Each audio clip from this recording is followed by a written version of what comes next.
North Macedonia মোটামুটি north Macedonia নিয়ে বাংলাদেশে অনেক একটা হাইপ চলতেছে এবং অনেক এজেন্সি এবং অনেক রকমের মানুষ আপনাদেরকে ভিডিও এবং অনেক ইউটিউবার তাদের পাবলিশ করা ভিডিওগুলোতে ঢালাওভাবে বলতেছে নর্থ মেসিডোনিয়ার ভিসা হচ্ছে 10 দিনে পারমিট পাচ্ছেন, 2 মাসে ফ্লাইট হচ্ছে, 7 লাখ টাকা 8 লাখ টাকা খরচ যাচ্ছে।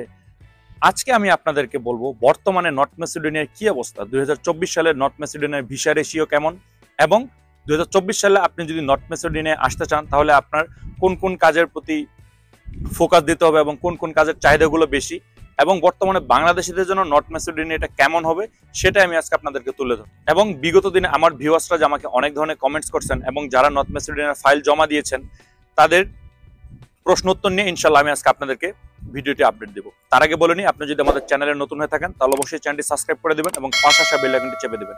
আর যদি অলরেডি সাবস্ক্রাইব করে থাকেন তাহলে অসংখ্য ধন্যবাদ। সো ভিডিওর মূল বিষয় আসা যাক, সেটা হচ্ছে নর্থ মেসিডোনিয়া। দেখেন ভাইয়া, মোটামুটি 6 মাস বা 1 বছর আগেও এই নর্থ মেসিডোনিয়া দেশটা সম্পর্কে আমাদের বাংলাদেশিদের কারোরই কোনো ধারণা ছিল না।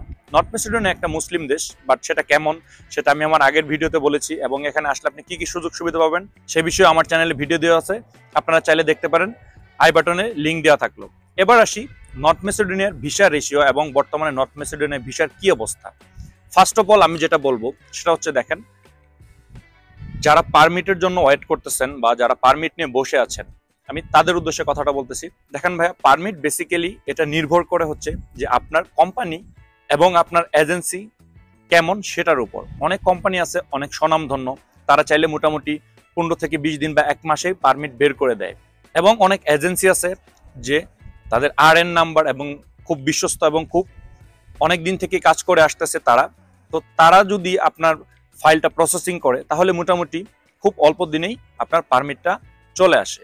এবং ভিসার যে বিষয়টা সেটা হচ্ছে, দেখেন ভাইয়া, আমাকে অনেকেই বলেন যে 7 মাস হয়ে গেছে 8 মাস হয়ে গেছে আমার ভিসা হচ্ছে না, বাট আমার পারমিট বেরিয়েছে, আপনি বলতেছেন 1 মাসে ভিসা দেয়, কিভাবে সম্ভব? দেখেন ভাইয়া, আমি যে আপনাদেরকে তথ্যটা দিচ্ছি সেটা হচ্ছে আমার যে অফিসিয়াল যে তথ্যগুলা সেগুলা। দেখেন, এখন পারমিটটার উপরেই বেসিস করে আপনার ভিসাটা আসবে। কোনো একটা এজেন্সি আপনাকে 10 দিন বা 15 দিন একটা পারমিট এনে দিল, আদৌ সে পারমিটটা রিয়েল কিনা, আপনার সব ডকুমেন্টস রিয়েল কিনা ফেক কিনা সেটার উপর বেসিস করে কিন্তু আপনার ভিসাটা হবে। তো দেখেন ভাইয়া, অনেকেই পারমিট নিয়ে বসে আছেন এবং জমা দিয়েছেন বাট ভিসা পাচ্ছেন না। তার রিজনটা কি? হয়তো বা আপনার কোনো ডকুমেন্টস বা আপনার কোনো কাগজপত্রের ঝামেলা আছে যার জন্য হচ্ছে না। বাট আমি বলবো যে বাংলাদেশ থেকে খুব কম সংখ্যক এজেন্সি নর্থ মেসিডোনিয়ায় কাজ করে যারা বেসিক্যালি লোক প্রেরণ করে। দেখেন, কিছুদিন আগে একটা রিউমার ছড়িয়ে গেছিল যে নর্থ মেসিডোনিয়া সরকারিভাবে লোক নিবে। আরে ভাই, আমি কত বুঝাবো?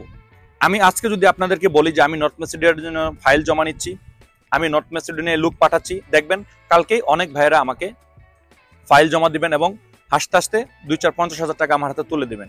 আরে ভাই, আপনারা এত সহজ সরল কেন? আপনারা আগে জিনিসটা বুঝেন। আমাকে বিশ্বাস করার দরকার নেই। কেউ একজন এসে ভিডিও করে বলে দিল আমি নর্থ মেসিডোনিয়ায় লোক পাঠাচ্ছি, বা কেউ একজন এসে ভিডিও করে দিল যে নর্থ মেসিডোনিয়ার ফ্লাইট হয়ে যাচ্ছে, ভিসা পেয়েছি, এক্সেক্ট এডিট করে। এখন একটা এডিটের যুগ।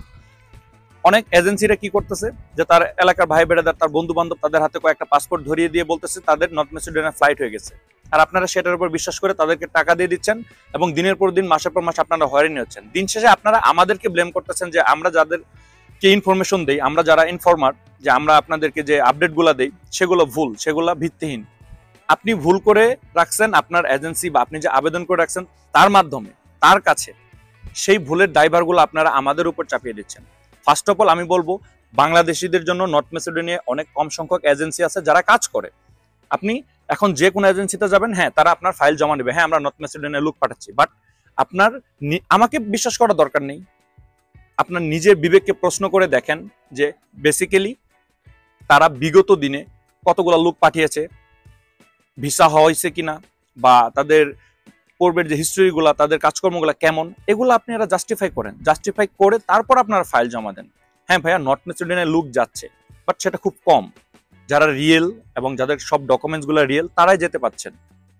আর বাদ বাকি যারা, তারা টাকা জমা দিয়ে রাখছেন, আপনাদের পারমিট আসছে, কেউ কারো 15 দিনে, কারো 20 দিনে, বাট 6 মাস হয়ে যাচ্ছে, 7 মাস হয়ে যাচ্ছে, 9 মাস হয়ে যাচ্ছে, আপনাদের ফ্লাইট হচ্ছে না।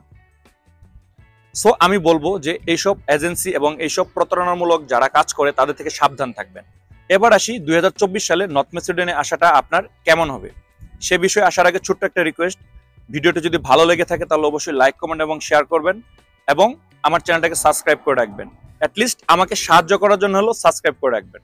সো এবার আসি যে 2024 সালে নর্থ ম্যাসেডোনিয়ায় আপনি আসলে কি কি সুযোগ সুবিধা পাবেন এবং আপনার আসাটা উচিত হবে কিনা।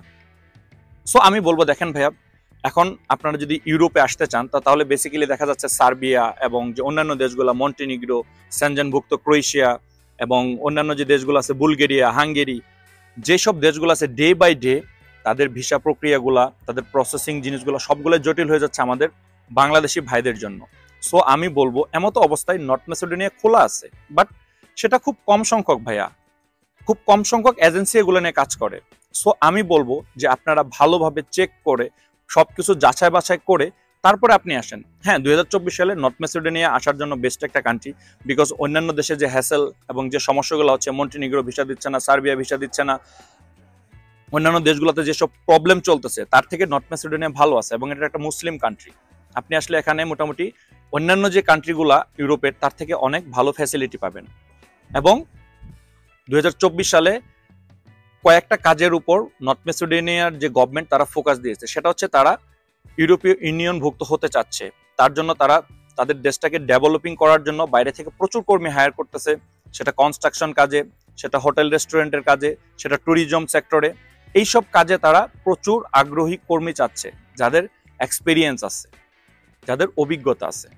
সো আমি বলবো অ্যাজ এ স্কিল ওয়ার্কার আপনি ভালো একটা এজেন্সি দেখে আবেদন করেন, ইনশাল্লাহ আপনার ভিসা হয়ে যাবে।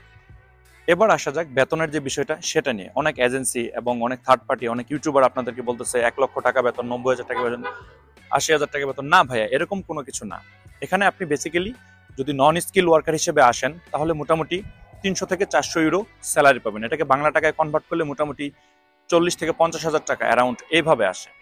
বাট অনেকেই বিভ্রান্ত হচ্ছেন যে 50,000 টাকা বা 60,000 টাকা এটা খুব কম হয়ে যায়। না ভাইয়া, আপনারা যে ভিডিওগুলো দেখে আপনারা ভাবতেছেন 1 লাখ টাকা, 1.5 লাখ টাকা স্যালারি হবে, না ভাইয়া, এটা একদমই ভুল কথা। But as a skill worker আপনি যদি যান তাহলে মোটামুটি 70 থেকে 80,000 টাকা ইনকাম করা সম্ভব। সো ওভারঅল আমি বলবো যারা ফাইল জমা দিয়ে রাখছেন, তারা আপনারা যাদের মাধ্যমে জমা দিয়েছেন তাদেরকে ভালোভাবে ধরেন, সবকিছু রিয়েল আছে কিনা, এবং লেনদেনের যে বিষয়টা, ভিসা হওয়ার আগ পর্যন্ত এবং ভিসা হাতে পাবেন দেন আপনি চেক করবেন, দেন আপনি টাকা পয়সা লেনদেন করবেন। আদারওয়াইজ আপনি লেনদেন করবেন না, কারণ বাংলাদেশে অনেক ভুয়া এজেন্সি, অনেক ভুয়া লোক নর্থ ম্যাসেডোনিয়াকে হাইপে উঠাই দিয়ে কিছু টাকা ইনকাম করে নিচ্ছে, এবং কিছু চক্রান্তকারী এজেন্সি তারা এটাকে একটা ট্রেন্ডিং এ তুলে দিয়ে বাংলাদেশের মানুষের কাছ থেকে প্রতারণা করতেছে এবং বিপুল পরিমাণ অর্থ হাতিয়ে নিচ্ছে। সো আমি বলবো সাবধান থাকবেন, যারা নর্থ ম্যাসেডোনিয়ায় নতুন করে যেতে চাচ্ছেন সবকিছু জেনে বুঝে তারপরে আবেদন করবেন। আর যারা অলরেডি ফাইল জমা দিয়ে রাখছেন, তারা যার মাধ্যমে জমা দিয়েছেন তাদেরকে ভালোভাবে ধরবেন। সো ভিউয়ার্স, ভিডিওটা আর বড় করতে চাচ্ছি না, ইনশাল্লাহ দেখা হবে অন্য কোনো দেশের নতুন একটা আপডেট নিয়ে। সে পর্যন্ত সবাই ভালো থাকবেন, আমার জন্য দোয়া করবেন, আপনাদের জন্য দোয়া রইল। আসসালামু আলাইকুম।